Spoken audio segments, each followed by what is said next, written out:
Parce que je suis sûr qu'on trouve les vidéos de mes conférences dans ce merdier, et celles-là, je vous assure, vous avez le droit de les regarder. Enfin, faire le tri. Le petit chat qui se casse la gueule chez YouTube, je pense que dans l'immense majorité, il est légal de les regarder. Donc vous avez un vrai problème en termes d'égo. Soit on se dit juste, ben voilà, il va regarder un endroit où c'est des pirates, alors voilà, c'est des pirates, et puis c'est des pirates, et puis on s'en fout des preuves, on n'est pas là pour faire du droit. On est là pour donner de l'argent à Vivendi. Ou bien, on veut un peu de preuve de ce qu'on fait, et dans ce cas-là, il faut interdire le chiffrement. Et alors ça, il y a un truc génial, c'est que ça va empêcher le commerce électronique.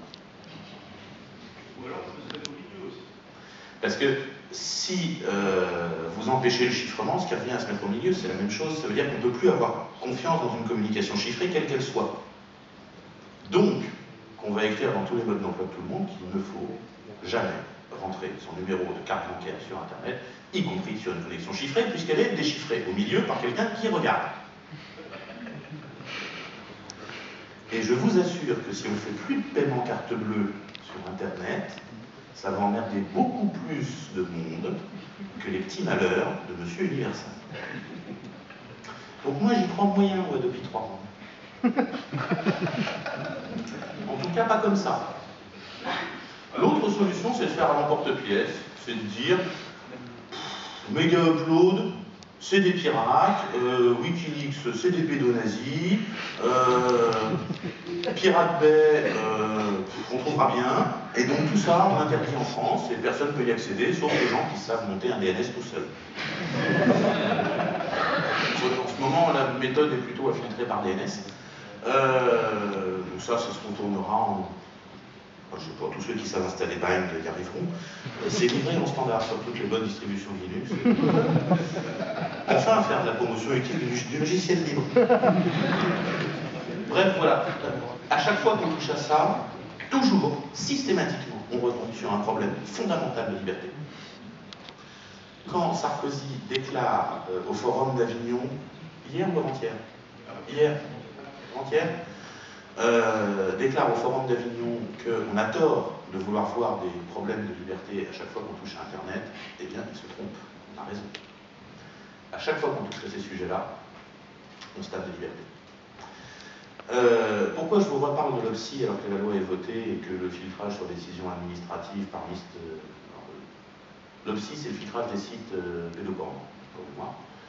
Enfin, le morceau dont je parle, hein, il y a 140 trucs pas terribles autour, c'est une des 42 lois sécuritaires du gouvernement.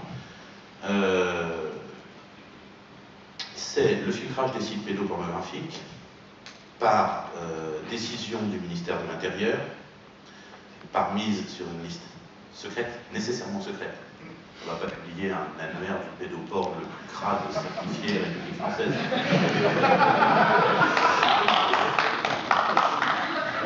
Bien. Donc, c'est filtrage par décision administrative et mise sur liste secrète. Donc, la censure par décision secrète du ministère de la Police, c'est quand même curieux. Et alors pourquoi je vous parle de l'OPSI? Parce qu'on n'a pas encore les décrets d'application du machin. On ne sait pas exactement comment ça va se passer, même s'il y a déjà des bouts de rumeurs qui circulent. Et puis, plus drôle, on commence à voir les prémices. C'est-à-dire qu'on sent frémir dans la toile le fait que le groupe ministère de l'Intérieur qui est chargé d'identifier les sites qu'il faut filtrer se met au travail. Et il a l'air d'être en train de construire sa liste, puisque le Figaro a annoncé qu'il y avait au moins 1000 sites sur la liste, il faut trouver les 998 autres. Et donc il cherche. Et vous trouverez, en cherchant un tout petit peu, une BD censurée sur un site français, certainement de mauvais goût. Après tout, quand on fait des blagues sur les histoires d'enfants qui se font violer, on a le droit de dire de tout, c'est pas un problème, c'est parfaitement légal, mais ça peut être de mauvais goût. Le groupe de police en question lui a demandé de le supprimer, sinon il y aurait plainte, et comme le monsieur a peu le courage d'affronter la plainte, il a censuré. Et donc on voit bien que le premier morceau que font interdire les policiers en question, c'est pas du pédoporn grave, c'est une BD de mauvais goût. Pas tout à fait pareil. Ensuite, il y a dans les choses qui vont nous attaquer plus largement que juste en France, Alors, les brevets, Monsieur April en a parlé mieux que moi. La question de la neutralité, on en a parlé longuement, et donc il nous reste ACTA. Alors ACTA, c'est épouvantablement compliqué. Moi, j'arrive pas à retenir tout ce qu'il y a dans le texte, il y en a trop. Du coup, à chaque fois, je retiens que les morceaux qui me concernent moi. Je ne vous ferai pas le morceau sur les médicaments génériques, les gens d'ACTA sont beaucoup plus brillants que moi pour expliquer combien de milliers de morts ça va faire en Afrique. Je vous évite le morceau sur les brevets sur les semences et sur le fait que ça permettra de détruire enfin cette capacité qu'ont les paysans de pirater les semences. Je déconne pas, hein. Un paysan qui plante du blé, bon, et du coup, il met une graine, ça fait un épi, à peu près un an plus tard, hein, en gros, il mange la majorité des grains, puis les autres, il les recèle pour l'année d'après. Ça, c'est un truc qui est considéré comme étant du piratage. Et qui est à deux doigts d'être illégal en France. C'est-à-dire que ça n'est légal que si vous avez une graine de blé pour laquelle c'est légal. Donc, qui vous a été vendu par Monsieur Limagrin, certifié estampillé, et que vous avez le droit de reproduire vous-même, sans devoir la racheter à Monsieur Limagrin. Je déconne pas, hein, c'est vrai. Si la graine en question, vous l'avez ramassée dans la nature, parce que vous avez trouvé une herbe jolie ou, j'en sais rien, un buisson de mûre qui était particulièrement bonne, vous avez récupéré les graines pour planter des mûriers de ce type-là chez vous, vous n'avez pas le droit, puisque ce ne sont pas des semences agréées. En tout cas, vous n'avez pas le droit d'en faire commerce. Donc l'ACTA, ça touche à tous ces domaines-là. En matière d'Internet, ça touche à plusieurs morceaux.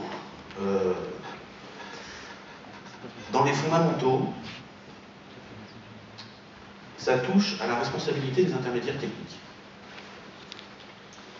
Le grand problème pour essayer de faire Adopi 3, c'est qu'il faut convaincre votre fournisseur d'accès Internet de surveiller ses clients pour leur pourrir la vie, pour leur envoyer des mails d'insultes et les dénoncer à la justice pour qu'ils aient une amende. On sent que ça ne marche pas, marketingment parlant. Je ne sais pas qui parmi vous fait du commerce, mais enfin, insulter les clients et les envoyer aux tribunaux, c'est pas le meilleur moyen de prospérer. Donc on sent que ça marche moyen, initialement. Du coup, il va falloir forcer les opérateurs à le faire. Ils ne vont pas y aller de gaieté de cœur, ils vont plutôt traîner les pieds, ils vont vouloir se faire payer très cher, etc., etc. Un moyen plus efficace, c'est de les rendre responsables. C'est de dire, l'internaute, c'est un bébé citoyen, qui ne sait pas ce qu'il fait. Il est trop petit, il n'est pas majeur. Il n'est pas responsable de ses actes. C'est ça, être majeur, hein. C'est pas que avoir le droit de vote, hein, c'est être responsable de ses actes. Et donc notre bébé citoyen, puisqu'il n'est pas responsable de ses actes, c'est l'opérateur qui va être responsable à sa place. Et qui du coup va payer l'amende. Et alors quand l'opérateur devra payer l'amende de 3 500 € fois le nombre de films que tous ses abonnés auront téléchargés, très vite tout seul il va arriver à la conclusion qu'il faut filtrer.